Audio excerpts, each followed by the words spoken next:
A new front is now emerging in Russia's war, and this time it is online and not just on the battlefield. From Southeast Asia to Africa, from India to Latin America, there are thousands of foreign nationals that are being pulled into the conflict. Some sign up for money, some are promised jobs, some say they were tricked. Ukraine says Russia has recruited at least 18,000 foreign nationals from 128 countries. Yes, you heard that right. Moscow calls them volunteers. Kiev actually is terming them as expendables. The casualties are mounting. More than 1.2 million Russian losses have been claimed by Ukraine. These are, of course, exaggerated figures because they are Ukrainian figures. But nevertheless, there are losses on the battlefield, which means that the demand for manpower is relentless. How do this actually happens now? Why are both Russia and Ukraine now turning to foreign fighters?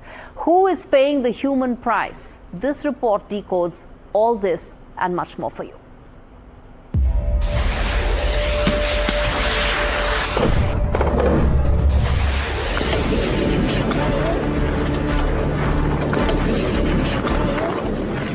War changes borders, but this war is changing passports.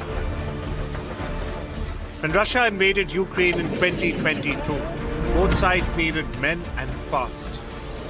Casualties were heavy, mobilization was unpopular, and the battlefield, well, it became a numbers game.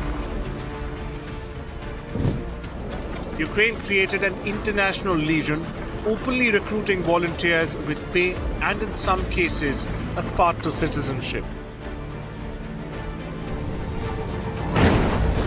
Russia turned to something darker, a global recruitment web. At first, it was Wagner, the mercenary brand that glamorized war online. Slick videos, big salaries, and ruble bonuses.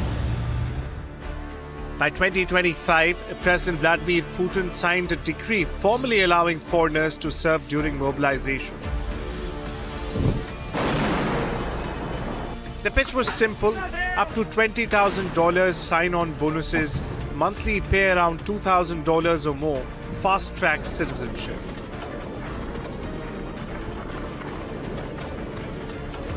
But reality hit like a hammer. Some recruits received just 5 to 10 days of training. Ukrainian estimates say new arrivals sometimes survive only 72 hours at the front. Ukraine now claims Russia has recruited at least 18,000 foreigners from 128 countries. More than 3,300 foreign fighters have reportedly already been killed. Some joined willingly, chasing money in struggling economies. Others say they were lured by fake job ads, security work, construction, factory jobs, only to be handed rifles.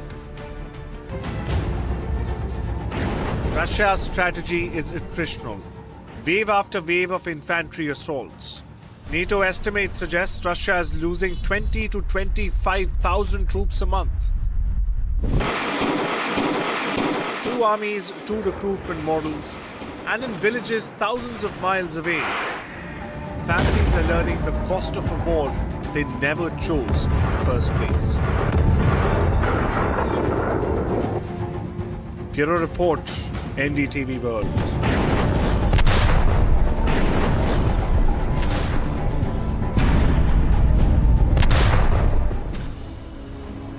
Let me now tell you the footprint that stretches far beyond just Eastern Europe.